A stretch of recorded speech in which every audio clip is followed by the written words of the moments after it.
నమస్కారం. ఆయుష్మాన్ భవ కార్యక్రమానికి స్వాగతం. ఈరోజు ఆయుష్మాన్ భవ కార్యక్రమంలో డయాబెటీస్ అనేది ఎందుకు వస్తుంది, ఏ వయసు వారికి వస్తుంది, లక్షణాలు ఏ విధంగా ఉంటాయి, పరిష్కార మార్గాలు ఏ విధంగా ఉంటాయి, అదేవిధంగా నేచురోపతిలో ట్రీట్మెంట్ అనేది ఏ విధంగా ఉంటుంది, ఈ అంశాల గురించి మనకు వివరించడానికి ప్రముఖ నేచురోపతి స్పెషలిస్ట్, అదేవిధంగా కాస్మెటాలజిస్ట్ అండ్ సిఓ ఫౌండర్ మరియు CEO of Saanvi Shri Amrutha naturopathy wellness institute నుండి డాక్టర్ జోస్నా పులపాటి గారు మనతో పాటు స్టూడియోలో సిద్ధంగా ఉన్నారు. వారిని అడిగి మరిన్ని విషయాలు తెలుసుకుందాం.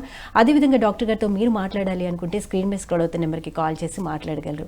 డాక్టర్ గారు నమస్కారం అండి. నమస్తే. ఆయుష్మాన్ భవ కార్యక్రమానికి స్వాగతం. జోస్నా గారు, ఇంతకుముందు చూస్తే ఒక 40-50 ఇయర్స్ బ్యాక్ చూస్తే ఎవరికో ఒక్కళ్ళకి ఎక్కడో ఒక్కళ్ళకి మాత్రమే డయాబెటీస్ అంటే షుగర్ వ్యాధి ఉన్నట్లు వినేవాళ్ళు. ఆ తర్వాత కాలక్రమేణా కొంచెం ఓకే 50-60 వాళ్ళకి వస్తుంది అని, ఇప్పుడు ఏజ్తో సంబంధం లేకుండా అంటే టీనేజర్స్ కూడా షుగర్ వస్తుంది. అసలు షుగర్ అనేది ఎందుకు ఇంత ఎక్కువ మందికి వస్తుంది, అసలు రీజన్స్ ఏంటి? సో మీరు అన్నట్లు మనం కాలక్రమంలో చూసుకుంటే గనక ఒక 4-5 డీకేడ్స్ ముందు వెళ్తే గనక షుగర్ అనేది ఎక్కడో ఒక చోట వినిపించేది. అది కూడా కంట్రోల్లో ఉన్నాము, మహా అంటే ఏదో ఒక చిన్న మాత్ర వేసుకున్నాము అంతవరకే వినేవాళ్ళం. కానీ ఇప్పుడు గత 10 ఇయర్స్గా చూస్తే గనక మన దేశం మొత్తంలో కూడా ఈ షుగర్ లెవెల్, మన ఇండియానే మన దేశాన్ని డయాబెటిక్ క్యాపిటల్గా డిక్లేర్ చేసే అంతలా షుగర్ పెరిగిపోయింది. కారణాలు చూస్తే గనక మనం ముఖ్యంగా చెప్పుకోవాల్సింది మన జీవన విధానం. Okay, completely life style. అంతకు ముందు మనం తీసుకునే ఆహారం ఎలా ఉండేది, అంతకు ముందు మన జీవన విధానం ఎలా ఉండేది, పొద్దున లేచిన దగ్గర నుంచి రాత్రి వరకు మనకి ఇప్పుడు ఉన్న జీవన విధానంలో ఎటువంటి కదలిక లేకుండా సెడెంటరీగా ఉండడం అనేది ఎక్కువ అయిపోయింది. ఓకే. తర్వాత ఫుడ్లో కూడా ఏవైతే పోషక విలువలు మనకి లభించేవో అలాంటి పోషకాలు అన్నీ కూడా తగ్గిపోయి కంప్లీట్గా కృత్రిమంగా తయారు చేసిన ఫుడ్స్ కానివ్వండి, ఎక్కువ పెస్టిసైడ్స్ కానివ్వండి, ఇలాంటివన్నీ ఫుడ్ ప్రోడక్ట్స్లో ఏవైతే మనకి లభించాల్సిన న్యాచురల్ న్యూట్రియంట్స్ అనేవి తగ్గిపోయినాయి. ఇలా చేసినప్పుడు over a period of time మన డిఫరెంట్ ఆర్గన్స్ ఎఫెక్ట్ అవ్వడం అనేది జరుగుతుంది. అదే ప్రక్రియలో ప్యాంక్రియాస్ ఏదైతే ముఖ్యమైన ఆర్గనో అది ఎఫెక్ట్ అయినప్పుడే ఈ డయాబెటీస్కి దారితీస్తుంది. అంతేకాకుండా ఎన్నో కారణాలు ఉన్నాయండి డయాబెటీస్కి. సో ముఖ్యంగా చెప్పాలి అని అంటే sedentary life style. And diabetes అనేది ఒక డిసీజ్ కాదు, అది ఒక metabolic syndrome. Okay. Metabolic syndrome అంటే సింపుల్గా చెప్పాలి అని అంటే ఒక different kinds of organs effect. So pancreas effect అయింది అని అంటే ఈవెన్ దానికి వేరియస్ రీజన్స్ ఉండొచ్చు. ఓకే. సో ఇది ఒక మెటబాలిక్ డిజార్డర్గానే పరిగణించామన్నమాట. దీన్ని కరెక్ట్ చేసుకోవచ్చు. ఓకే. అది జనరల్గా చూస్తే షుగర్ అనేది బ్లడ్లో sugar levels up and downs కింద షుగర్ కింద కంటిన్యూ చేస్తారు జనరల్గా. అయితే మీరు న్యాచురోపతి పరంగా ఎలా షుగర్ని మీరు వివరిస్తారు? సో న్యాచురోపతి ప్రకారంగా లేకపోతే ఇప్పుడు ఉన్న WHO గైడ్లైన్స్ ప్రకారంగా షుగర్ని మెయిన్గా షుగర్ టెస్ట్ చేస్తే వచ్చే వాల్యూస్ని బట్టి మనం వీళ్ళు డయాబెటిక్ అని చెప్పగలుగుతాం అనమాట. ఓకే. అంటే డయాబెటీస్లో కూడా రకాలు ఉన్నాయా? డయాబెటీస్లో కూడా రకాలు ఉన్నాయండి. ఓకే. ఎన్ని రకాలు ఉన్నాయి? సో ముఖ్యంగా డయాబెటీస్లో 2 రకాలు ఉన్నాయి. ఓకే. సో టైప్ 1 డయాబెటీస్ అంటాము అండ్ టైప్ 2 డయాబెటీస్ అనమాట. ఓకే. సో టైప్ 1 డయాబెటీస్ అని అంటే గనక ఎవరికైతే ఏజ్లో కనీసం ఒక బిలో 20 ఇయర్సే మనం చూస్తే గనక 15-16 టీనేజ్లో వచ్చేటప్పటికి వాళ్ళకి డయాబెటీస్ షుగర్ లెవెల్స్ అనేది అధికంగా తెలుస్తూ ఉంటుందన్నమాట. ఓకే. సో ఇది టైప్ 1 డయాబెటీస్. సో మెయిన్గా టైప్ 1 డయాబెటీస్లో ప్యాంక్రియాస్లో ఇన్సులిన్ ఏదైతే హార్మోన్ ఉత్పత్తి అవుతుందో ఆ హార్మోన్ ఉత్పత్తి అనేది లేకుండా ఉంటుంది, ఆర్ చాలా మినిమం ప్రొడక్షన్ ఉంటుంది. ఓకే. సో ఇది ప్యాంక్రియాస్లో ఉన్న డిఫెక్ట్ అని చెప్పచ్చు, లేకపోతే ఆ ప్రొడక్షన్ కంప్లీట్లీ అందులో ఉన్న బీటా సెల్స్ ఏవైతే ఉన్నాయో, ఏవైతే ఇన్సులిన్ ప్రొడ్యూస్ చేస్తాయో ఆ కణాలలో ప్రొడక్షన్ అనేది కంప్లీట్లీ తగ్గి ఉంటుంది. ఓకే. అలా అంతే టీనేజర్స్ వరకు మాక్సిమం 15, 16, 18, 19 ఇయర్స్ లోపే ఇది డిటెక్ట్ అవుతుంది. ఓకే. టైప్ 2 డయాబెటీస్ అంటే యూజువల్లీ 30+ ఓకే ఉన్న వాళ్ళల్లో టైప్ 2 డయాబెటీస్ అనేది తెలుస్తుంది. అందులో ముఖ్యంగా ఏంటి అని అంటే ఈ లైఫ్ స్టైల్ చేంజెస్ మూలాన ఇన్సులిన్ రెసిస్టెన్స్ మూలాన వచ్చేది టైప్ 2 డయాబెటీస్ అండి. ఓకే. అంటే వాళ్ళకి ఇందులో మెయిన్గా ప్యాంక్రియాస్ పనిచేస్తుంది, ఇన్సులిన్ ఉత్పత్తి అవుతుంది, కానీ ఆ ఇన్సులిన్ని మన కణాలు యూజ్ చేసుకునే పొజిషన్లో ఉండవు. Okay. Because of important reason insulin resistance అన్నమాట. ఓకే. సో దీన్ని టైప్ 2 డయాబెటీస్ అంటాం మనం. ఓకే. అంతకుముందు 40s 50s 60s ప్లస్ తర్వాత నిదానంగా వచ్చేది ఇప్పుడు మనం 30s నుంచే చూస్తున్నాము. ఓకే. ఈ కారణం ఏంటంటారు? అంటే జనరల్గా 30 దాటుతుంది లేకపోతే 40 దాటుతుంది అనగానే ఒకసారి బీపీ చెక్ చేయించుకోవాలి, షుగర్ చెక్ చేయించుకోవాలి, ఓకే షుగర్ వచ్చేస్తుందని ఫిక్స్ అయిపోతున్నారు. ఎందుకు అలాగా? ఎందుకంటే అంత కామన్ అయిపోయింది, ఫిక్స్ అయిపోతున్నారు అని అంటే అందరికీ వచ్చేస్తుంది బీపీలు షుగర్లు, సో మనకు కూడా వచ్చేస్తుంది. అండ్ హెల్త్ పరంగా కూడా చూసుకుంటే ఎవరికి వాళ్ళకే తెలుస్తుందండి. ఇప్పుడు లైఫ్ స్టైల్లో మనం ఓన్లీ సెడెంటరీ అంటే ఏమాత్రం కదలిక లేకుండా ఉన్న లైఫ్ స్టైల్, ఎటువంటి ఎక్సర్సైజ్ లేకుండా నార్మల్ రొటీన్లోనే ఇప్పుడు మనం ఒక సగటు సామాన్య వ్యక్తిని చూస్తే గనక అంతకు ముందు పొద్దున్న లేచిన దగ్గర నుంచి ఏ పనికి వెళ్ళాలన్నా కాలి నడకనే వెళ్ళి ఉండేవాళ్ళం. తర్వాత ఆఫ్ కోర్స్ బైక్స్ వచ్చినాయి. ఇప్పుడు ఎవరైనా కానివ్వండి ఆన్లైన్ మోడ్లోకి వచ్చేస్తున్నాం. ఇంట్లో కూర్చొని ఏదైనా ఆర్డర్ చేసుకొని తెచ్చుకుంటున్నాము ఫుడ్తో సహా. సో ఇంత కంఫర్ట్ జోన్లోకి వచ్చేసి ఇంత కంఫర్టబుల్ లివింగ్ అయ్యేటప్పటికి ఫిజికల్ మొబిలిటీ అనేది ఏమాత్రం లేకుండా ఉండేటప్పటికి బాడీలో న్యాచురల్ ఎక్సర్సైజ్ అనేది లేకుండా ఉండేటప్పటికి ఫ్యాట్ పర్సెంటేజ్ అనేది పెరుగుతుంది. దట్ టు నాట్ మామూలు ఫ్యాట్ కాదండి, విసరల్ ఫ్యాట్ ఏదైతే అంటాము. అంటే విసరల్ ఫ్యాట్ అంటే ఫ్యాట్ అరౌండ్ ద ఆర్గన్స్ అన్నమాట. సో మన పొత్తి కొడుకు పెరగడం, ట్రాన్స్ అబ్డామినల్ ఫ్యాట్ ఏదైతే అంటామో, సో అబ్డమిన్ ఫ్యాట్ ఎక్కువగా పెరగడంతో ఫ్యాట్ ఏదైతే ఆర్గన్స్ చుట్టూ పెరుగుతుందో ఇదే విధంగా ప్యాంక్రియాస్ చుట్టూ కూడా ఎక్కువ ఫ్యాట్ డిపాజిట్ అనేది జరుగుతుంది. ఇలా జరిగినప్పుడు the effective production of insulin అనేది ప్యాంక్రియాస్ నుంచి తగ్గుతుంది. అండ్ ఇదే స్లోగా ఇన్సులిన్ రెసిస్టెన్స్ కింద మారుతుంది అనమాట. అంటే ప్యాంక్రియాస్ ఉత్పత్తి చేసినా కానివ్వండి ఇన్సులిన్ ని మన సెల్స్ వాటిని తీసుకొని యూటిలైజ్ చేసే కండిషన్ లో ఉండదు. ఓకే. కొంతమందికి గర్భిణీ స్త్రీలకు కూడా డయాబెటీస్ వస్తుంది. ఏ కండిషన్ లో వస్తుందండి? సో గర్భిణీ స్త్రీలకి డయాబెటీస్ వచ్చే కండిషన్ మనం జెస్టేషనల్ డయాబెటీస్ అంటాము. ఓకే. సో జెస్టేషనల్ డయాబెటీస్ కి కూడా అనేక కారణాలు ఉన్నాయండి. ముఖ్యంగా చూస్తే గనక ఎప్పుడైతే ఇది కొంచెం జెనెటిక్ గా కూడా లింక్ అయి ఉంటుంది. ఓకే. సో మదర్కి డయాబెటీస్ ఆ టైంలో వచ్చిందంటే బేబీకి కూడా వచ్చే ఛాన్స్ ఉంటుందా? ఉంటుందండి. ఓకే. ఉంటుంది. కాకపోతే మనం దాన్ని కూడా మన ఆహారపు అలవాట్లతో తర్వాత జీవన విధానంతో కంట్రోల్డ్గా నార్మల్ ప్రెగ్నెన్సీ వైపు మనం తీసుకెళ్ళచ్చు అనమాట ప్రెగ్నెన్సీ జర్నీని. ఓకే. మరి అటువంటప్పుడు అంటే డయాబెటీస్ అనేది ప్రెగ్నెన్సీ టైంలో వస్తే కనుక ఎటువంటి జాగ్రత్తలు తీసుకోవాలి? సో ప్రెగ్నెన్సీ టైంలో డయాబెటీస్ వచ్చినప్పుడు యాక్చువల్లీ చాలా క్లిష్టమైన కండిషన్ అని చెప్పాలి. ఎందుకనంటే ఫుడ్, అవును, డయాబెటీస్ అంటేనే ఫుడ్ కి రిలేటెడ్. ఏది పడితే అది తినకూడదు, ఎంత పడితే అంత తినకూడదు, ఏ టైంలో పడితే ఆ టైంలో కూడా తినకూడదు. సో ఫుడ్ రిస్ట్రిక్షన్స్ అనేవి చాలా ఎక్కువగా ఉండాలి. అటువంటి కండిషన్లో గర్భిణీ స్త్రీలు అయితే ఫుడ్ అనేది చాలా చక్కగా తీసుకోవాల్సిన పరిస్థితి, బేబీకి అండ్ మదర్కి కూడా. ఆ టైంలో డయాబెటీస్ అంటే మరి మీరు చెప్పాలి. సో ఆ టైంలో డయాబెటీస్ అంటే ఇంపార్టెంట్గా చెప్పాల్సింది డయట్లో ఎక్కువ మనకి లో కార్బోహైడ్రేట్ ఫుడ్ అనమాట. అంటే న్యాచురల్ ప్లాంట్ బేస్డ్ ఫుడ్ని ఎక్కువ తీసుకోవాల్సి ఉంటుంది. లైక్ స్ప్రౌట్స్, మొలకెత్తిన గింజలు, అందులో వైటాలిటీ అనేది ఎక్కువ ఉంటుంది, న్యూట్రియంట్స్ అనేది న్యాచురల్గా లభిస్తాయి. సో వాళ్ళ డైట్లో మార్నింగ్ ఖచ్చితంగా రెగ్యులర్గా తీసుకునే బ్రేక్ఫాస్ట్తో పాటు ఒక 50% అనేది స్ప్రౌట్స్ ప్లస్ రా వెజిటబుల్స్ని కలుపుకొని తీసుకోవాల్సి ఉంటుంది అనమాట. అది తీసుకున్న తర్వాతే మన రెగ్యులర్ ఇడ్లీ దోశ ఇంకా వేరే తీసుకునే ఫుడ్ని తీసుకోవాల్సి ఉంటుంది. దాంతో ఏమవుతుందంటే కార్బోహైడ్రేట్ ఇంటేక్ అనేది తగ్గుతుంది. అలా తగ్గినప్పుడు మనకి బ్లడ్లో షుగర్ లెవెల్స్ అనేది హైక్ కాకుండా ఉంటుందన్నమాట. అదేవిధంగా ఈవెన్ లంచ్ తీసుకున్నా డిన్నర్ తీసుకున్నా కానివ్వండి ఖచ్చితంగా ఫుడ్లో తీసుకునే 50% డైట్ అనేది రా డైట్ అనేది తీసుకోవాల్సి ఉంటుంది. అప్పుడు షుగర్ లెవెల్స్ అనేది స్పైక్ కాకుండా నిదానంగా స్లోగా రిలీజ్ అయ్యే లో గ్లైసెమిక్ ఇండెక్స్ ఫుడ్స్ లైక్ మన శనగలు, బొబ్బర్లు, అలసందలు, ఇట్లాంటి లెగ్యూమ్స్ అంటాం కదా, పల్సెస్ ఏవైతే ఉంటాయో అట్లాంటివి ఎక్కువ శాతం తీసుకుంటూ ఒక బ్యాలెన్స్డ్ డయట్.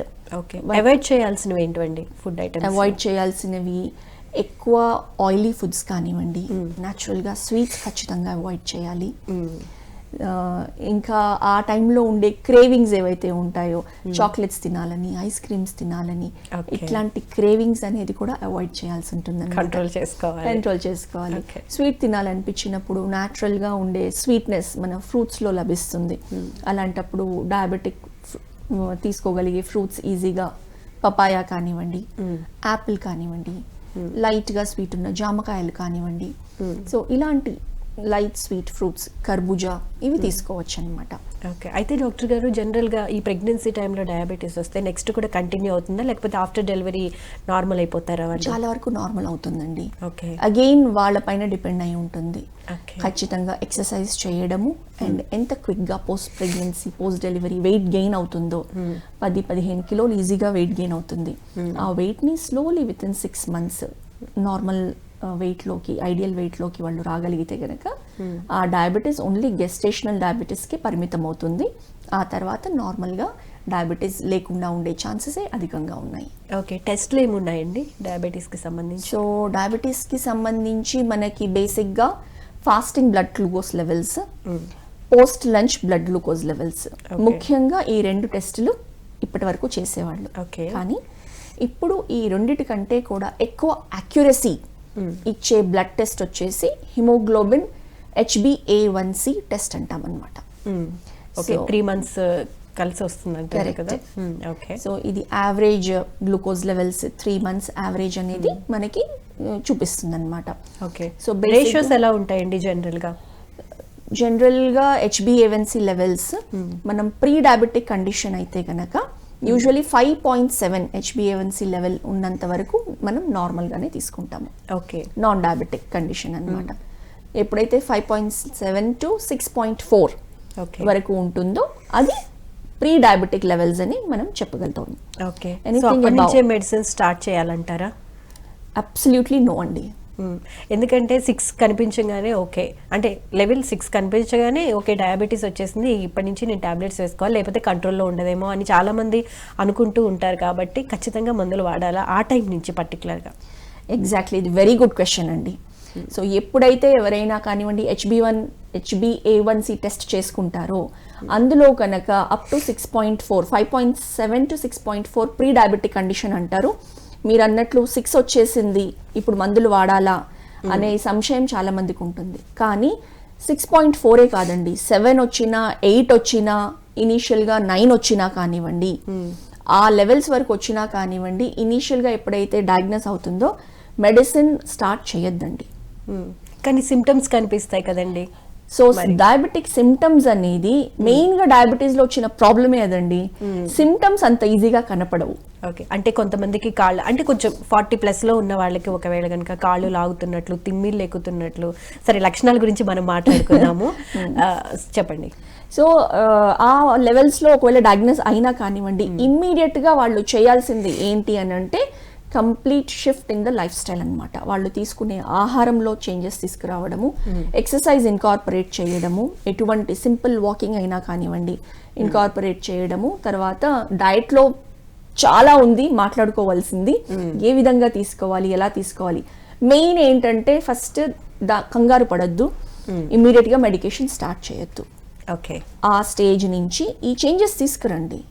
ఒక 3 months టైం ఇవ్వండి బాడీకి, 3 నెలల టైం ఇవ్వండి. ఏమీ కాదు, ఎందుకనంటే డయాబెటీస్ లక్షణాలు కనపడడానికి సంవత్సరాలు తీసుకుంటుంది. ఓకే. ఈవెన్ ఏవైతే లక్షణాలు కనిపిస్తాయో లైక్ న్యూరోపతి, భయంతోనే సగం ఎక్కువ కంగారు. ఎగ్జాక్ట్లీ. సో డయాబెటీస్ అలా షుగర్ లెవెల్స్ ఎక్కువ వచ్చాయి అని అంటే ఫస్ట్ యాక్సెప్ట్ చేయాలి. చాలా మంది ఇది నాకు కాదు నాకు లేదు అని అనుకుంటారు. కానీ అలా కాకుండా ఫస్ట్ ఒకసారి టెస్ట్లో వచ్చిన తర్వాత మరొకసారి టెస్ట్ చేయండి. ఒక 1 week గ్యాప్ ఇవ్వండి, మరొకసారి టెస్ట్ చేయండి. ఫాస్టింగ్ లెవెల్స్ కానివ్వండి, పోస్ట్ లంచ్ లెవెల్స్ కానివ్వండి. HbA1c అయితే కనుక మినిమం ఒక 1 month గ్యాప్ ఇచ్చి మరి ఒకసారి చేయండి. చేసిన తర్వాత చూడండి.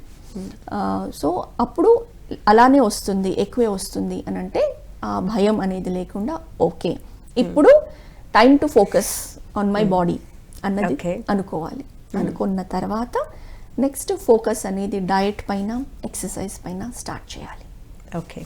ఒక్కసారి మైండ్లో అది ఫిక్స్ చేసుకొని నేను దీన్ని రివర్స్ చేసుకోవాలి, డయాబెటీస్ రివర్సల్ అనేది పాసిబుల్. ఓకే. అని చెప్పి దానిపైన వర్క్ చేయాలి. ఎందుకంటే డయాబెటీస్ వస్తే లైఫ్ లాంగ్ మెడిసిన్ యూజ్ చేయాలి, కంటిన్యూగా వాడుతూనే ఉంటారు వాళ్ళు. బీపీకి కానివ్వండి, లేకపోతే థైరాయిడ్ కానీ ఎలా వాడతారో షుగర్కి కూడా అలాగే కంటిన్యూగా వాడుతూనే ఉంటారు. అది ఆర్గన్స్ మీద కూడా ఎఫెక్ట్ చూపిస్తుంది యాక్చువల్లీ. కరెక్ట్. సో ఇలాంటి కేసెస్ హార్డ్లీ ఒక 5% కేసెస్ అని చెప్పొచ్చండి. కానీ 95% ఆఫ్ ద కేసెస్లో ఈవెన్ డయాగ్నోజ్ అయిన తర్వాత ఫస్ట్ దాన్ని ఈజీగా రివర్స్ చేయొచ్చు. అంతేకాకుండా ఎవరైతే మెడిసిన్స్ కూడా తీసుకుంటూ ఉన్నారో, ఈవెన్ ఇన్సులిన్ పైన ఉన్న వాళ్ళు కూడా నేచర్ క్యూర్ హాస్పిటల్స్లో జాయిన్ అయ్యి వాళ్ళ ఆధ్వర్యంలో, నేచర్ క్యూర్ డాక్టర్స్ ఆధ్వర్యంలో చాలా ఈజీగా డయాబెటీస్ని రివర్స్ చేసుకోవచ్చు. ఓకే. మేము కూడా మా సెంటర్లో ఎంతో మందికి అవుట్ పేషెంట్గానే ఈ డైటరీ గైడ్ లైన్స్ చేస్తూ కంటిన్యూస్ మానిటర్ చేసుకుంటూ ఎంతో మందికి డయాబెటీస్ని రివర్స్ చేసి ఆ డయాబెటిక్ లెవెల్స్ అనేది కంట్రోల్డ్గా మేనేజ్మెంట్ మోడ్లోకి తీసుకొచ్చి ఉన్నాము. ఓకే. జనరల్గా చూస్తే ఈ డయాబెటీస్ అనేది అంటే మనం ఏది పడితే తినకూడదు, ఏ టైంలో పడితే అలా టైంలో తినకూడదు అని ఆలోచిస్తూ ఉంటారు. కొంతమంది కంట్రోల్లో ఉన్నాము, మేము పర్వాలేదు తినొచ్చు, టాబ్లెట్ కొంచెం డోస్ పెంచుకొని తినొచ్చు అని అనుకుంటూ ఉంటారు. నిజంగా అలా చేయొచ్చు అంటారా? అంటే ఇప్పుడు ఒకటండి, ఇప్పుడు లైఫ్ ఉన్నదే అన్నీ ఎంజాయ్ చేయాలి అన్న మోడ్లోనే ఉన్న ఒక జీవితం అని చాలా మంది ఉంటామన్నమాట. అండ్ స్వీట్ ఎదురుగా కనిపిస్తూ, గులాబ్ జామున్ ఎదురుగా కనిపిస్తూ, లేకపోతే ఇష్టమైన స్వీట్ ఎదురుగా కనిపిస్తూ తినద్దు అని అంటే దాంతోనే కొంచెం బీపీ షుగర్ పెరిగిపోతుంది. సో అలా కాకుండా ఓకే, మీరు ఇష్టమైన స్వీట్ ఎంజాయ్ చేయాలనుకుంటున్నారు, కానీ అది ఒక అవగాహనతో, ఒక అవేర్నెస్తో, నేను ఇవాళ ఈ స్వీట్ తినాలనుకుంటున్నాను, అయితే రోజు మొత్తం మీద కావాల్సిన క్యాలరీస్ ఏవైతే ఉన్నాయో ఆ క్యాలరీస్ బ్యాలెన్స్డ్ గా తీసుకుంటూ ఓకే ఆ లెవెల్స్ తగ్గించి కొంచెం తీసుకోవచ్చు మోడరేట్ గా. అది కూడా ఎప్పుడైతే షుగర్ లెవెల్స్ కంట్రోల్డ్ గా ఉన్నాయో అలాంటి టైంలో. ఆల్రెడీ హైగా ఉన్న టైంలో మనం ఎఫర్ట్ చేయలేము. కాబట్టి మన బాధ్యతగా మనం ఫస్ట్ షుగర్ లెవెల్స్ ని కంట్రోల్లోకి తీసుకొని రావాలి. అలాంటి టైంలో మోడరేట్గా మన ఫుడ్ని మనం ఎంజాయ్ చేయొచ్చు. ఓకే. మరి లక్షణాలు చెప్పండి, డయాబెటీస్ లక్షణాలు ఏ విధంగా ఉంటాయి? సో మెయిన్గా అండి, డయాబెటీస్తో వచ్చిన ప్రాబ్లం మనం అనుకున్నట్టు లక్షణాలు అంత ఈజీగా కనపడవు అనమాట. లక్షణాలు కనిపించే స్టేజ్కి వచ్చేటప్పటికి ఈజీగా 1 year 2 years పడుతుంది. అంటే ఆల్రెడీ షుగర్ లెవెల్స్ పెరిగి ఉండి ఉంటాయి. కానీ జనరల్గా లక్షణాలు కనిపిస్తేనే మనం టెస్ట్లకు వెళ్తాం కదండి. ఎగ్జాక్ట్లీ, లక్షణాలు కనిపిస్తేనే టెస్ట్లకు వెళ్తాము. సో షుగర్ వ్యాధి, డయాబెటీస్కి వచ్చిన ప్రాబ్లమే అదన్నమాట. అయితే ఈ లక్షణాలు ఎవరికి వాళ్ళు గమనించుకుంటూ ఉంటే, వాళ్ళ శరీరాన్ని, మన బాడీని మనమే గమనించుకుంటూ ఉంటే గనక ఖచ్చితంగా ఆ లక్షణాలు కనిపిస్తాయి. డయాబెటీస్ లక్షణాలు ఏ విధంగా ఉంటాయి, ఎక్స్ప్లెయిన్ చేస్తారా? సో డయాబెటీస్ లక్షణాలు ఎప్పుడైతే కనిపిస్తాయో, ముఖ్యంగా వేళ్ల తిమ్మిర్లు, పాదాల తిమ్మిర్లు అనేది ఫస్ట్ కొంచెం ఈ సిమ్టమ్స్ కనిపిస్తూ ఉంటాయండి. ఓకే. సో మనం కనుక బిజీగా ఉన్నామనుకోండి, ఇవి పెద్దగా గమనించుకోకపోవచ్చు. కాకపోతే ఎప్పుడైతే కనుక ఎస్పెషల్లీ హీల్, పాదం వెనక భాగంలో కొంచెం నమ్నెస్, టింగ్లింగ్, తిమ్మిర్లు అనేది మనం ఎక్స్పీరియన్స్ చేస్తాం. సో ఇది ఒక్కటే అని కాదు, ఎందుకంటే ఈ తిమ్మిర్లు అనేది సర్వైకల్ స్పాండ్లోసిస్, లంబార్ స్పాండ్లోసిస్, మెడ నొప్పి, నడుము నొప్పి ఉన్న తిమ్మిర్లు వస్తాయి. సో అలా కాకుండా ఇది దీని మూలానా లేకపోతే ఇంకేదన్నానా అన్నది ఒకటి మనకు అవగాహనలో ఉండాలి. అంతేకాకుండా కొంచెం కంటి చూపు బూజరగా కనపడడం, క్లారిటీ లేకుండా ఉండడం, అలా ఏమైనా ఉంటే కూడా అది ఐసైట్ మూలానా ఉందా లేకపోతే డయాబెటీస్ ఏమన్నా ఉందా ఒక్కసారి చెక్ చేసుకుందాం అని ఖచ్చితంగా ఆలోచించాలి. అంతేకాకుండా ప్రీ డయాబెటిక్ కండిషన్లో చాలా వరకు మెడ వెనకాల భాగం, మనం ఎక్కడైతే చైన్స్ వేసుకుంటాం కదండి, అది నల్లగా అవ్వడము, మెడ వెనక భాగము థిక్ అవ్వడం, స్కిన్, కొన్ని స్కిన్లో చేంజెస్ కనిపిస్తూ ఉంటాయి ప్రీ డయాబెటిక్ కండిషన్లో. సో మనం మామూలుగా ఎక్కువ హెవీ చైన్స్ వేసుకున్నాము కాబట్టి దాని మూలాన ఇదేమన్నా నల్లిపోయిందా అని అనుకుంటాం, లేకపోతే స్కిన్ డిసీజా అని కూడా మనకి అనుకోవచ్చు. సో ఒకవేళ ఆ చర్మం అనేది లావుగా, దళసరిగా బ్లాకిష్ గా ఉంటే, దళసరిగా బ్లాకిష్ గా వెల్వెట్ ని పట్టుకుంటే ఎలా ఉంటుందండి, అలా అవుతుంది అనమాట స్కిన్. అంతేకాకుండా పులిపిర్లు ఎక్కువ స్టార్ట్ అవుతూ ఉంటాయి. పులిపిర్లు ఎస్పెషల్లీ మెడ చుట్టూ పులిపిర్లు, లేకపోతే చంక భాగంలో, లేకపోతే గజ్జల భాగంలో చిన్న చిన్న పులిపిల్లు స్టార్ట్ అవుతాయి అన్నమాట. ఓకే. సో షుగర్ లెవెల్స్ ఎక్కువ అయ్యేటప్పుడు కొన్ని ఏరియాస్లో, ఎస్పెషల్లీ ఈ ఏరియాస్లో సెల్ మల్టిప్లికేషన్ అనేది ఎక్కువ అవుతుంది. ఓకే. సో దాన్నే ఆ స్కిన్ ట్యాగ్స్ ఆర్ పులిపిల్ల లాగా స్టార్ట్ అవుతుంది అనమాట. ఓకే. అది మనం ఒకటి గమనించుకోవాల్సి ఉంటుంది. ఓకే. సో ఈ లక్షణాలతో పాటు ఎక్కువ స్కిన్లో ఇచ్చింగ్, దురదలు, డ్రైనెస్ ఎక్కువ అయ్యి దురదలు రావడము ఒకవేళ అలా కూడా ఉంటే గనక, సో ఇవన్నీ ఏంటంటే different wide symptoms. Okay. So ఇలా ఏమైనా ఉంటే మనం మన శరీరంని కొంచెం గమనించుకుంటూ ఉండి ఒకసారి బ్లడ్ టెస్ట్ చేసుకుంటే బెటర్ అని చెప్పి బ్లడ్ టెస్ట్ చేసుకొని చూసుకోవాల్సి ఉంటుందండి. ఒక simple fasting blood sugar levels చేసుకుంటే కూడా మనకు అర్థమైపోతుంది. ఓకే. కొంతమంది డాక్టర్ గారు మామూలుగా మేము అంటే డయాబెటీస్ ఉంది, టాబ్లెట్స్ వేసుకుంటున్నాము, అయినా కూడా షుగర్ లెవెల్స్ హైలో ఉంటున్నాయి, ఎందుకు అంటారు? సో టాబ్లెట్స్ వేసుకుంటూ కూడా షుగర్ లెవెల్స్ హైలో ఉంటే దానికి కారణాలు ఒకటి ఏంటంటే స్ట్రెస్ లెవెల్స్. ఓకే. ఒకవేళ ఎవరికైతే ఎక్కువ అధికంగా ఒత్తిడిలో ఉంటారో, స్ట్రెస్ లెవెల్స్ ఎక్కువ ఉంటాయి, అలాంటప్పుడు కార్టిసోల్ అనే ఒక హార్మోన్ ఏదైతే ఉంటుందో దాని మూలాన ఇన్సులిన్ రెసిస్టెన్స్ అనేది ఎక్కువగా ఉంటుందన్నమాట. సో అది ఒక మేజర్ రీజన్గా చూసి ఉన్నాము. టాబ్లెట్స్ వేసుకున్నా, ఇన్సులిన్ పైన ఉన్నా కానివ్వండి, స్ట్రెస్ లెవెల్స్ అధికంగా ఉంటే ఇంటర్నల్ హార్మోనల్ ఇంబ్యాలెన్స్ క్రియేట్ చేసి షుగర్ లెవెల్స్ అనేది కంట్రోల్లో లేకుండా ఉంటాయన్నమాట. ఓకే. సో మిగతా అంతా మేము ఫాలో అవుతున్నాము, పర్ఫెక్ట్గా డయట్ ఫాలో అవుతున్నాము, ఖచ్చితంగా ఎక్సర్సైజ్ ఆర్ యోగా చేస్తున్నాము, లేకపోతే వాకింగ్ వెళ్తున్నాము, అయినా కానీ షుగర్ లెవెల్స్ ఎక్కువగా ఉన్నాయని అంటే ఇంకా మనం ఇంటర్నల్ ఆర్గన్ ఏమైనా ఎఫెక్ట్ అయినవి రీజన్స్ అనేది మనం చూడాల్సి ఉంటుంది, ఈ స్ట్రెస్ కాకుండా. డయాబెటీస్ ఉన్న వాళ్ళకి ఏ చిన్న దెబ్బ తగిలినా అంత ఈజీగా తగ్గదు అని అంటారు. కరెక్ట్. ఇది కూడా ఒక లక్షణం. ఏదైనా దెబ్బ తగిలింది అండ్ దెన్ అది హీల్ కాకుండానే ఉంది, మానట్లేదు, ఎక్కువ టైం తీసుకుంటుంది. మామూలుగా సర్ఫేస్ పైన ఏదైనా చిన్న స్క్రాచ్ లాగా వస్తే కనుక 4-5 డేస్లో తగ్గిపోతుంది. అలా కాకుండా అది ఎక్కువ టైం తీసుకుంటుంది. లేకపోతే ఇంకా లోతైన దెబ్బ మామూలుగా తీసుకోవాల్సిన టైం కంటే కూడా అది మానకుండా ఉంది అని అంటే ఇది కూడా ఒక ఇంపార్టెంట్ డయాబెటీస్ ఉండొచ్చా అని ఒక లక్షణం అండి. ఓకే. ఎక్కువ మందిలో కూడా చూస్తూ ఉంటాం, అంటే యూరిన్కి ఎక్కువగా వెళ్తూ ఉంటారు. సో అది కూడా ఒక కండిషన్. ఎస్ అండి. సో డయాబెటీస్లో ఇంకొక ఈ 3 కండిషన్స్, పాలీయూరియా, పాలీఫేజియా, పాలీడిప్సియా అంటామన్నమాట medically. So polyuria increased urination ఉంటుంది, ఫ్రీక్వెంట్గా యూరినేషన్కి వెళ్తూ ఉంటారు. రాత్రిపూట మామూలుగానే లేవకుండా ఉండే వాళ్ళు కూడా వన్స్ ఆర్ ట్వైస్ అంటే స్టార్టింగ్ యూరినేషన్కి ఎక్కువ వెళ్తూ ఉంటారనమాట. సో పాలీడిప్సియా అంటే ఎక్కువ దాహం కూడా వేస్తూ ఉంటుంది, చాలా త్వరగా నోరు ఎండిపోవడము, ఎక్కువ నీళ్లు తాగాలి అని పాలీడిప్సియా అంటామన్నమాట ఈ కండిషన్ని. అండ్ పాలీఫేజియా ఎక్కువ ఫ్రీక్వెంట్గా ఆకలి వేస్తూ ఉంటుంది. ఓకే. సో ఫ్రీక్వెంట్గా తినాలని ఉంటుందన్నమాట, అంటే ఆకలి క్విక్గా. సో బికాజ్ షుగర్స్ ఉంటాయి బ్లడ్లో, అందుబాటులో ఉంటాయి, కానీ అవి సెల్లోకి వెళ్ళడం లేదు.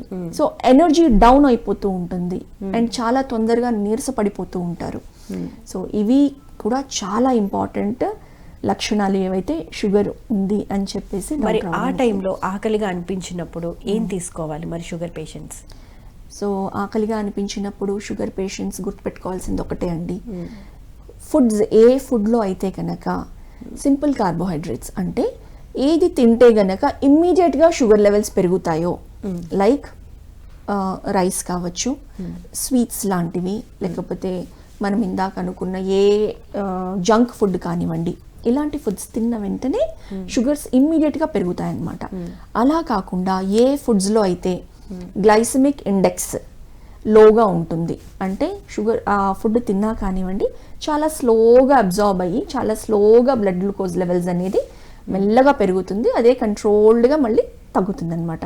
సో ఆ ఫుడ్స్ కాంప్లెక్స్ కార్బోహైడ్రేట్స్ అంటాము, లేకపోతే ఆ ఫుడ్ కేటగిరీలో ముఖ్యంగా వచ్చేది వెజిటబుల్స్ అండి. మనం ఇందాక అనుకున్నది పప్పు దినుసులు, ప్రోటీన్ హైగా ఉంటాయి, కార్బోహైడ్రేట్స్ తక్కువగా ఉంటుందన్నమాట. సో ఇవి అంతేకాకుండా సూపర్ ఫుడ్స్ ఫర్ డయాబెటిక్స్ అని చెప్పాలి అని అంటే మన చిరుధాన్యాలు, మిల్లెట్స్, అన్ని రకాల చిరుధాన్యాలు ఎంతో శ్రేష్టం విత్ లో గ్లైసమిక్ ఇండెక్స్ అన్నమాట. వాటిని ఇన్ఫ్యాక్ట్ మిల్లెట్స్ చిరుధాన్యాలు తీసుకుంటే గనక డయాబెటీస్ని రివర్స్ కూడా చేయొచ్చు. ఓకే, ఇంకా క్లియర్గా తెలుసుకుందాం. కాలర్ లైన్లో ఉన్నారు, కాలర్తో మాట్లాడదాం. హలో హలో, నమస్తే అండి. మీ పేరు ఎక్కడి నుంచి మాట్లాడుతున్నారు? సికింద్రాబాద్ నుంచి అండి. నా పేరు వెంకటప్పారావు. వెంకటప్పారావు గారు, ఏం తెలుసుకోవాలనుకుంటున్నారండి? నాకు మోకాలు నొప్పులండి మేడం. కుడి పక్క 20 దగ్గర నుంచి, ఓకే 20 దగ్గర మంపులో నుంచి కుడి కాలు మోకాలు కింద జిలక దాకా నొప్పి ఉంటుంది. 2 మోకాలు నొప్పును. బ్యాక్ సైడ్ అండి, లేకపోతే ఓన్లీ మోకాలు దగ్గర మాత్రమే వస్తుందా? మోకాలు నొప్పులు అసలు నడలేవండి, కాలు దగ్గరికి రాదు. ఓకే, తొంటి భాగం నుంచి కాలు వరకు అంటే సయాటికా కూడా అంటూ ఉంటారు. మీరు టెస్టులు చేయించుకున్నారా? అంటే ఎక్స్రేలు తీయించుకున్నారా? తీసుకున్నాం, అరిగిపోయి ఆపరేషన్ చేయాలంటే నాకు ఎందుకు ఆపరేషన్ ఇష్టం లేదమ్మా. ఓకే, న్యాచురోపతిలో ట్రీట్మెంట్ అనేది ఎట్లా ఉంటుందో డాక్టర్ గారు ఎక్స్ప్లెయిన్ చేస్తారు, క్లియర్గా వినండి. ఇంకేమైనా డౌట్స్ ఉంటే డాక్టర్ గారిని అడగండి. చెప్పండి డాక్టర్ గారు. ఓకే అండి, నమస్తే అండి. సో మీరు అన్నట్లు ఆల్రెడీ ఎక్స్రేలు తీయించుకున్నారు, మోకాళ్ళు అరిగిపోయినాయి అని చెప్పారు, సర్జరీ సజెస్ట్ కూడా చేశారు. అయితే న్యాచురోపతి వైద్య విధానంలో ఇప్పుడు ఒక కొత్త థెరపీ ఉందండి, ఓజోన్ థెరపీ అని చెప్పేసి. ఈ థెరపీ ద్వారా ఏవైతే అరిగిపోయి ఉన్న కార్టిలేజ్ ఉందో దీన్ని మరలా ఉత్పత్తి చేసే ఒక ప్రక్రియ ఉంటుందండి. ప్రోలోజోన్ థెరపీ అని యూజ్ చేస్తామన్నమాట. మన ఇన్స్టిట్యూట్లో ఎంతోమందికి ఈ రకంగా సర్జరీకి వెళ్ళిన వాళ్ళని కూడా మనము ఈ ట్రీట్మెంట్ ఒక 6 సిట్టింగ్స్ ట్రీట్మెంట్ ఇస్తాము. వారానికి ఒక సిట్టింగ్ తీసుకోవాల్సి ఉంటుందన్నమాట. సో మీరు ఇంకా దీని గురించి అధికంగా తెలుసుకోవాలి అని అంటే పర్సనల్గా కన్సల్ట్ అయితే గనక మీ ఎక్స్రేస్ అది పంపించండి. వాట్సాప్లో మీరు కనెక్ట్ అవ్వచ్చు. నంబర్స్ ఏవైతే స్క్రాల్ అవుతూ ఉన్నాయో వాటిపైన మేము దాన్ని గురించి ఇంకా వివరంగా వివరిస్తామండి. ఓకే, నెక్స్ట్ కాలర్ ఉన్నారండి, కాలర్తో మాట్లాడదాం. హలో హలో, నమస్తే మేడం. నమస్తే అండి. మీ పేరు ఎక్కడి నుంచి మాట్లాడుతున్నారు? నేను భాష అండి, అనంతపురం. ఓకే అండి, ఏం తెలుసుకోవాలనుకుంటున్నారు? మేడం లాస్ట్ మంత్ 10.6 ఉన్నారు madam. A13 madam. Okay HbA13 madam. Okay 10.6. Madam. Okay, ఇప్పుడు ఉన్నట్టుండి మేడం తప్పిగా అవుతుంది, ఎక్కువ ఆగిలేం కాదు మేడం, యూరిన్ ఎక్కువ తప్పిగా ఉంటాయి మేడం. ఓకే అండి, డాక్టర్ గారితో మాట్లాడండి, మీ డౌట్స్ అన్నీ చెప్పండి, మాట్లాడండి. మేడం. నమస్తే అండి, చెప్పండి. నమస్తే మేడం. నమస్తే మా అండి. Age 48 madam. ఓకే అండి. 10.6 ఉన్నారు మేడం, మొన్న HbA13. ఓకే, ఇది ఎప్పటి నుంచి ఉందండి మీకు? అంటే ఫస్ట్ లాస్ట్ మే నుంచి మేడం, లాస్ట్ మే నుంచి మేడం నాకు తెలిసినది. ఓకే, లాస్ట్ మే నుంచి అంటే అవును. దాదాపుగా ఒక 7-8 నెలలు అవుతుంది. మేడం, అది రీసెంట్గా మేడం. దానికి ట్రీట్మెంట్ వాడుతున్నా మేడం, 500 mg వాడుతున్నా మేడం. అది టాబ్లెట్ వేసుకుంటున్నారండి? ఉదయము నైట్ మేడం. ఓకే, సో అది తప్పిక అనేది ఆరనే ఆరలే మేడం. తప్పిక ఎవరి మధ్యాహ్నం నుంచి ఉంటుంది మేడం, అట్లా తప్పిక అనేది నోరు ఆరకపోవడం వల్ల. ఓకే, అయితేనండి చెప్పండి. యూరిన్ కూడా వస్తుంటాయి మేడం మామూలుగా. సో ఇవన్నీ కూడా ఇప్పుడు 10.6 HbA1c ఉంది అని అంటే ఈ షుగర్ లక్షణాలు అనేది మీకు కనిపిస్తూ ఉన్నాయండి. దప్పిక ఆరడం, ఎంత నీళ్లు తాగినా కానీ దప్పిక వేస్తూనే ఉంది అని అంటే మీరు నీరుతో పాటు మధ్య మధ్యలో ఖచ్చితంగా పల్చటి మజ్జిగ చేసుకొని తాగండి. సో పల్చని మజ్జిగ తీసుకొని తాగుతూ ఉంటే గనక మధ్య మధ్యలో మీకు దప్పిక అనేది ఎక్కువగా అవ్వకుండా ఉంటుంది. అంతేకాకుండా మీరు కీరా దోసకాయ ముక్కలు కట్ చేసి పెట్టుకొని అది కూడా మీరు తీసుకున్నారనుకోండి, అందులో నీటి శాతం ఎక్కువగా ఉంటుంది, ప్లస్ ఫైబర్ అధికంగా ఉంటుంది. కాబట్టి ఈ దప్పిక అనేది కూడా మీకు కొంచెం కంట్రోల్ అవుతుంది.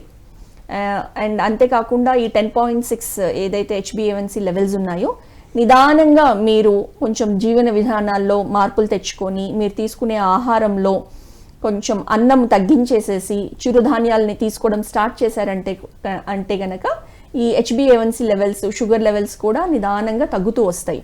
ఖచ్చితంగా మీకున్న లెవెల్స్కి మీరు ఒక 3 నెలలు ఖచ్చితంగా 100% నిష్ఠగా ఫాలో అయ్యారు అని అంటే నార్మల్ రేంజ్కి వచ్చే అవకాశాలు ఉన్నాయండి. ఓకే డాక్టర్ గారు, జనరల్గా ఈ షుగర్ పేషెంట్స్ ఎక్కువ చెప్తూ ఉంటారు నైట్ టైం ఫుడ్ ఆపేసి ఓకే చపాతీలు పుల్కాలు తింటే మంచిదే అని. నిజంగా గోధుమలు తింటే మంచిదేనా డయాబెటిక్ వాళ్ళకి? అంటే ఇది ఎప్పటి నుంచో ఇది ఒక అపోహ అని చెప్పాలండి. అంటే ఇలా ప్రిస్క్రైబ్ కూడా చేశాము. అన్నం మానేసి కొంచెం గోధుమ పుల్కాలు తినండి, దాంతోపాటు కొంచెం వెజిటబుల్ కర్రీ ఎక్కువ తీసుకొని తినండి, షుగర్ లెవెల్స్ కంట్రోల్ అవుతాయని. అయితే ఇది ఇప్పటి వరకు మనం ఫాలో అవుతూ వచ్చాము. కాకపోతే ఇప్పుడు లేటెస్ట్గా రీసెర్చ్ చేసిన పబ్లికేషన్స్లో తెలిపింది ఏంటి అని అంటే గోధుమలు కూడా అంత మంచిది కాదు. ఎందుకనంటే వీటిలో గోధుమల్లో గ్లూటెన్ అనేది ఒక ఇంగ్రీడియంట్ ఉంటుంది. అండ్ ఈ గ్లూటెన్ ని మనం కన్జ్యూమ్ చేస్తే కనుక ఇన్సులిన్ రెసిస్టెన్స్ అనేది ఇంక్రీజ్ అవుతుంది. ఓకే. సో షుగర్ లెవెల్స్ ని తగ్గించడానికి తోడ్పడే దానికంటే కూడా పెంచడానికి ఎక్కువ అవుతుంది అన్నమాట.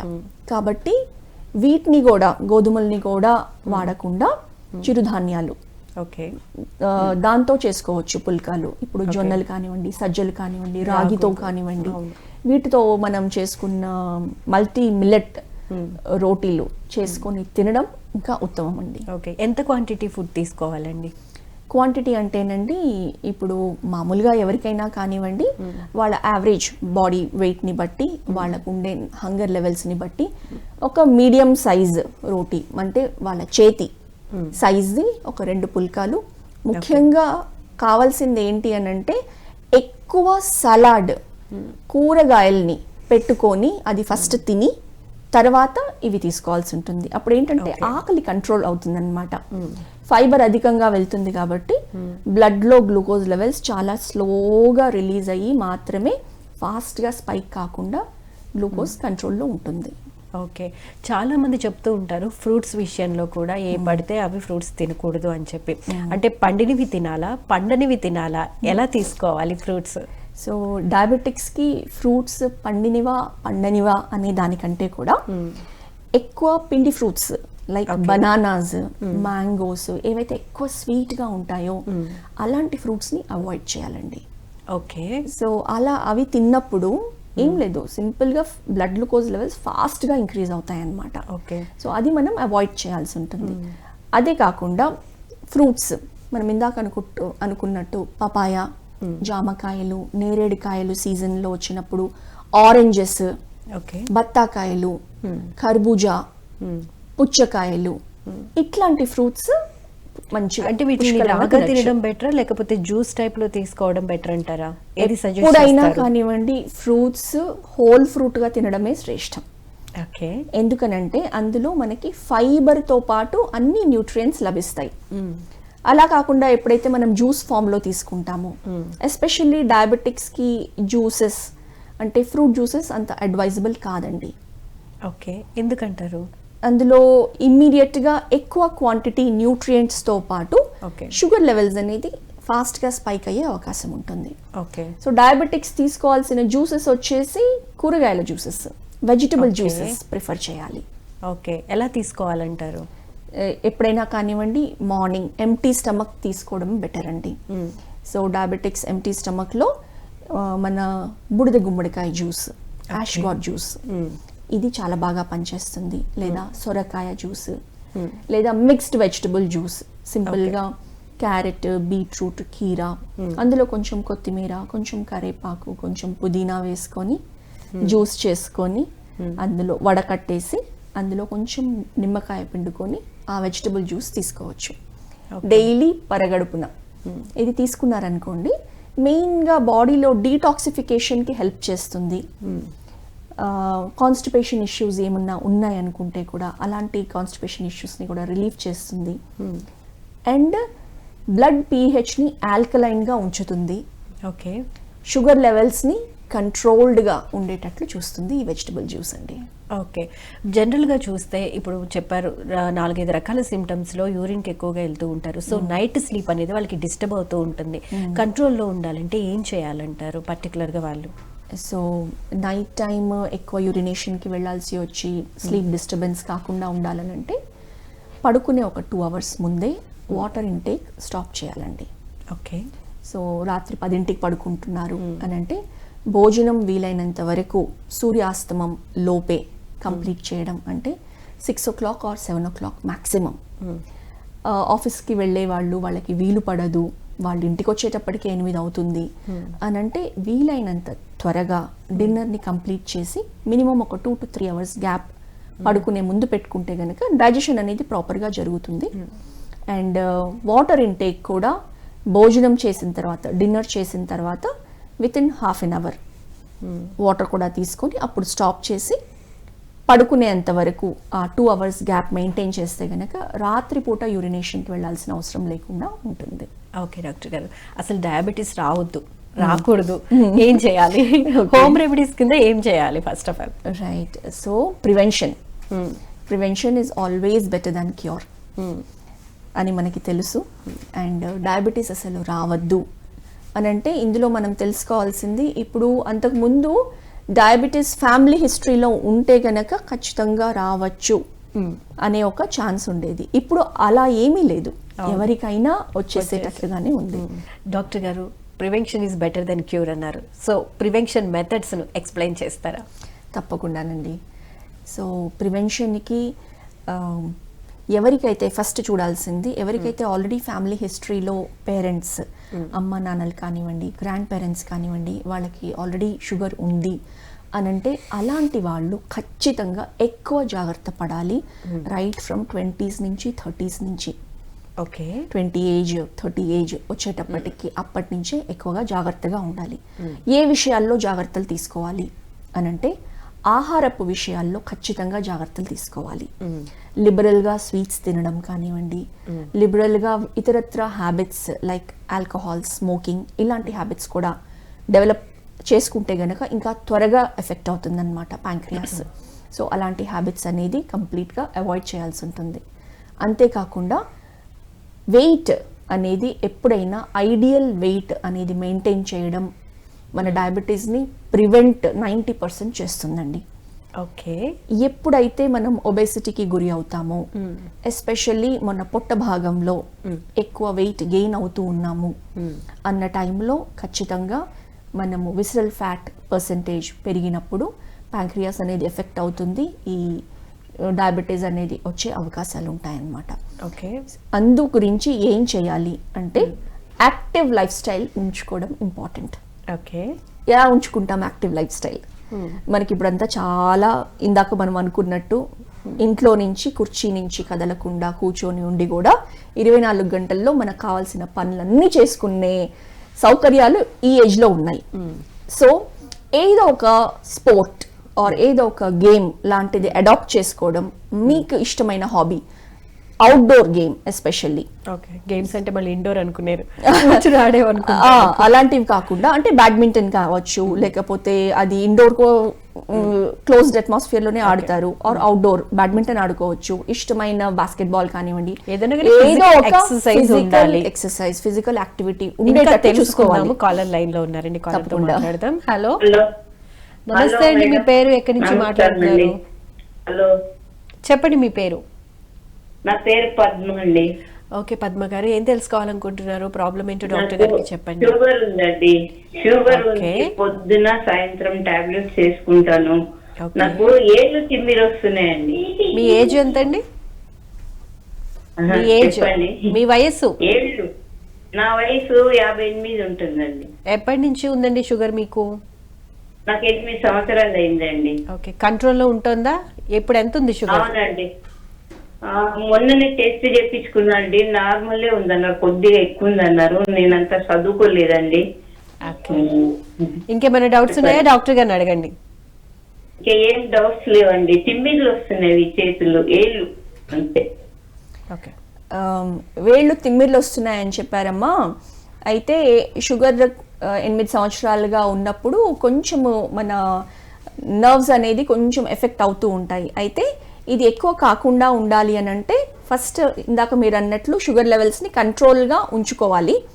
అంతేకాకుండా వేళ్ళకి సంబంధించి, పాదాలకి సంబంధించి ఎక్సర్సైజెస్, వాటిలో రక్త ప్రసరణ ఎక్కువ అవడం కోసము చిన్న చిన్న finger exercises, wrist exercises, hand exercises, పాదాల ఎక్సర్సైజెస్, కొంచెం వాకింగ్ చేసుకోవడము, ఇలాంటివి ఎక్సర్సైజెస్ చేసుకున్నప్పుడు రక్త ప్రసరణ అధికంగా అయ్యి ఈ నరాలు అనేవి కూడా ఎక్కువ ఎఫెక్ట్ కాకుండా తిమ్మిర్లు అనేది కూడా నిదానంగా తగ్గుతుందండి.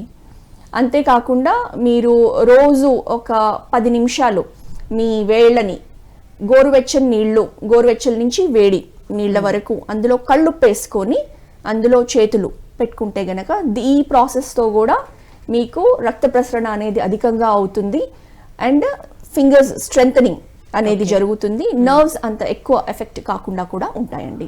ఓకే అండి, ఇప్పుడు ప్రివెన్షన్ మెథడ్స్లో చక్కగా ఫిజికల్ యాక్టివిటీస్ అనేవి చేయాలి అని చెప్పారు. ఇంకా so physical activity and simple as walking, బయటకి వెళ్ళడం, నేచర్లోకి వెళ్ళడం, వాకింగ్ చేయడం, అట్లీస్ట్ వారానికి 5 రోజులు 30 నిమిషాలు మాత్రమే చేసినా చాలు.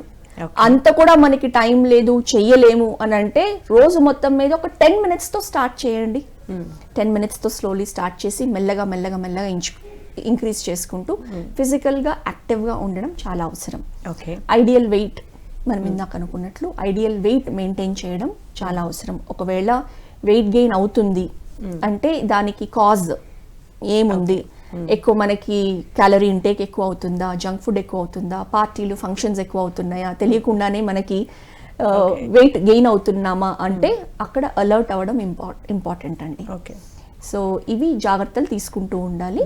అండ్ ఇలా తీసుకుంటూ కూడా sugar test, simple fasting blood sugar test లేకపోతే HbA1c టెస్ట్ అనేది 40 years పైబడిన వాళ్ళు every year or every 6 months ఏదైనా బార్డర్ లైన్లో ఉంది అని అనుకుంటే కనుక ఎవ్రీ 6 months చేయించుకోవడము, ఇవంత చేంజెస్ తీసుకురావడము ఇంపార్టెంట్ అండి. ఓకే, అలా లేదు నార్మల్గా బ్లడ్ షుగర్ లెవెల్స్ ఉన్నాయి అని అంటే సంవత్సరానికి ఒకసారి blood sugar test, in fact master health checkup చేసుకోవడం చాలా ఇంపార్టెంట్. ఓకే అండి, కాలర్ లైన్లో ఉన్నారు, కాలర్తో మాట్లాడదాం. హలో హలో, నమస్తే అండి, మీ పేరు ఎక్కడి నుంచి మాట్లాడుతున్నారు? నమస్తే madam. Sridharrao madam, Anantapuramu, diabetes patient madam. Okay అండి, డాక్టర్ గారితో మాట్లాడండి. మేడం నమస్తే మేడం. నమస్తే అండి. మేడం కొబ్బరి నీళ్ళు తాగొచ్చా మేడం? కొబ్బరి బొండాలు తాగొచ్చా? కొబ్బరి బొండాలు తాగొచ్చండి. కొబ్బరి బొండం నీళ్లు తాగకూడదని ఏమీ లేదు, తాగొచ్చు, కాకపోతే లిమిటెడ్ గా తీసుకోవాల్సి ఉంటుందండి. రోజు తాగొచ్చా మేడం? రోజు ఏమన్నా? రోజు వద్దండి, మీరు కొబ్బరి బొండం నీళ్లు వారానికి 1-2 సార్లు వరకు తీసుకోవచ్చు. అట్లా మేడం. అంటే బ్లడ్ షుగర్ లెవెల్స్ కంట్రోల్డ్ గా ఉన్నాయి అని అంటే ఇలా మీరు తీసుకోవచ్చండి. షుగర్ లెవెల్స్ అధికంగా ఉన్నాయి అని అంటే మాత్రము మీరు ఇలా రెగ్యులర్ గా కూడా తీసుకోకుండా ఎప్పుడన్నా ఒకసారి తీసుకోవచ్చు కొబ్బరి బొండం నీళ్లు. ఓకే అండి, ఈ షుగర్ సమస్యకు సంబంధించి న్యాచురోపతిలో ట్రీట్మెంట్ అనేది ఏ విధంగా ఉంటుందండి? సో న్యాచురోపతి అంటేనే natural lifestyle. Okay, so న్యాచురోపతిలో ఎవరికైతే ఆల్రెడీ షుగర్ వచ్చి టాబ్లెట్స్ పైన కొన్ని సంవత్సరాలుగా ఉన్నారు, లేకపోతే ఈవెన్ ఇన్సులిన్ పైన ఉన్నారు, అలాంటి వాళ్ళకి నేచర్ క్యూర్ సిస్టంలో ప్రకృతి ఆశ్రమంలు చాలా ఉన్నాయి. అక్కడ ఇన్పేషెంట్గా ఉండి, ఎందుకు అని అంటే అక్కడ ఇచ్చే డయట్ ఏదైతే ఉంటుందో అది ఫాలో చేసుకుంటూ లాంగ్ టర్మ్ ఉన్న వాళ్ళు చాలా ఈజీగా కంట్రోల్ చేసుకోవచ్చు అనమాట. అలా కాకుండా ఈ న్యాచురోపతి వే ఆఫ్ ట్రీట్మెంట్స్లో కొన్ని హైడ్రోథెరపీ ట్రీట్మెంట్స్ అని ఉంటాయి. ఓకే, లైక్ టబ్ బాత్స్ అని ఉంటాయి, spinal bath tub, hip bath tub, కొన్ని మడ్ ప్యాక్స్ అని ఉంటాయి. సో మట్టి పట్టి అబ్డమిన్ ప్యాక్స్ కానివ్వండి, ప్యాంక్రియాటిక్ ప్యాక్స్ కానివ్వండి, లివర్ ప్యాక్స్ కానివ్వండి. సో మొత్తం హోల్ బాడీని రిజువినేట్ చేసి స్లోలీ ఫుడ్ హ్యాబిట్స్ని కూడా ఆల్టర్ చేసి మానిటర్ చేసి మెల్లగా షుగర్ లెవెల్స్ని తగ్గించడం జరుగుతుందండి. యోగా, ప్రాణాయామ, డయట్ ముఖ్యంగా ఎలా తీసుకోవాలి, అండ్ ఎవ్రీడే యోగాలో కొన్ని ఆసనాలు ఉన్నాయి, డయాబెటిక్ తగ్గించే ఆసనాలు, డయాబెటీస్ తగ్గించే ఆసనాలు లైక్ ధనురాసన్ కానివ్వండి, లేకపోతే అర్ధమత్స్యేంద్రాసనం కానివ్వండి, భుజంగాసనం కానివ్వండి. సో ఇలాంటి ఆసనాలు ఏవైతే ప్రాక్టీస్ చేస్తే గనక ప్యాంక్రియాస్ స్టిమ్యులేట్ అయ్యి ఇన్సులిన్ ప్రొడక్షన్ ప్రాపర్గా అవుతుంది, తర్వాత ఇన్సులిన్ రెసిస్టెన్స్ అనేది తగ్గుతుంది. సూర్య నమస్కారాల ప్రాక్టీస్ ఓకే డైలీ చేస్తే కనుక ఈవెన్ అద్భుతంగా పనిచేస్తుందండి డయాబెటీస్ షుగర్ లెవెల్స్ని తగ్గించడానికి, కంట్రోల్ చేయడానికి. ఓకే, ప్రాణాయామ టెక్నిక్స్లో నాడి శోధన ప్రాణాయామ, కపాలభాతి ప్రాణాయామ, భ్రామరీ ప్రాణాయామ స్ట్రెస్ లెవెల్స్ని తగ్గించడానికి, అంతేకాకుండా మన సిస్టమ్ని యాక్టివేట్ చేయడానికి, ఇంటర్నల్ ఆర్గన్స్ని, ప్యాంక్రియాస్ని యాక్టివేట్ చేయడానికి ఈ ప్రాణాయామాస్ కూడా అద్భుతంగా పనిచేస్తాయి. ఓకే, అంటే షుగర్ లెవెల్స్ని కంట్రోల్లో ఉంచడానికి యూజ్ అవుతాయా, లేకపోతే రివర్సల్ చేయడానికి యూజ్ అవుతాయా, ఎలాగా? సో ఫస్ట్ ఆల్రెడీ షుగర్ వచ్చింది అని అంటే మనము ఆ షుగర్ లెవెల్ని కంట్రోల్లోకి తీసుకొని వస్తాము. ఆ స్టేజ్ నుంచి మనం రివర్సల్ వైపు తీసుకెళ్ళగలుగుతామండి. ఓకే, చాలా వైద్య విధానాలు మనకు అందుబాటులో ఉన్నాయి, రకరకాలు. సో న్యాచురోపతిని ఎందుకు చూస్ చేసుకోవాలి అంటే మీరేం సమాధానం చెప్తారు? న్యాచురోపతి అని అంటే క్లోజ్ టు నేచర్ అండి. న్యాచురల్గా మెడిసిన్ ఇచ్చే అవసరం లేకుండా ఎటువంటి సైడ్ ఎఫెక్ట్స్ లేని వైద్య విధానమే న్యాచురోపతి. ఓకే, సో ఇంతకంటే అద్భుతమైన సిస్టమ్ ఆఫ్ మెడిసిన్ ఏముంది చెప్పండి. అంటే మనిషికి ఇప్పుడు వచ్చాయండి ఈ సిస్టమ్స్ అన్నీ కూడా. అండ్ మెయిన్ న్యాచురోపతిలో ప్రివెన్షన్ ఫస్ట్ మనం ఫోకస్ చేస్తాము.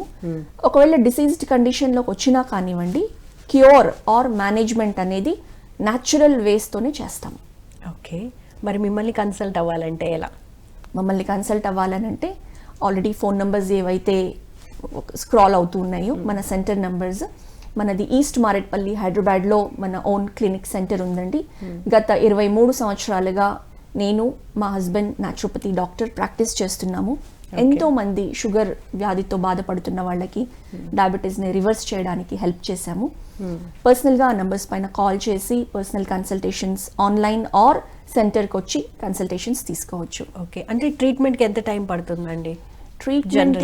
ట్రీట్మెంట్కి టైం పట్టడం అనేది ఇవి వాళ్ళు ఏ స్టేజ్లో ఉన్నారు దానిపైన ఆధారపడి ఉంటుంది. ఇప్పుడు ప్రీ డయాబెటిక్స్ అనుకోండి, ఇప్పుడే డయాగ్నోజ్ అయింది షుగర్, అలాంటి వాళ్ళకి 3 months చాలు కంట్రోల్ లెవెల్స్లోకి తీసుకురావడానికి.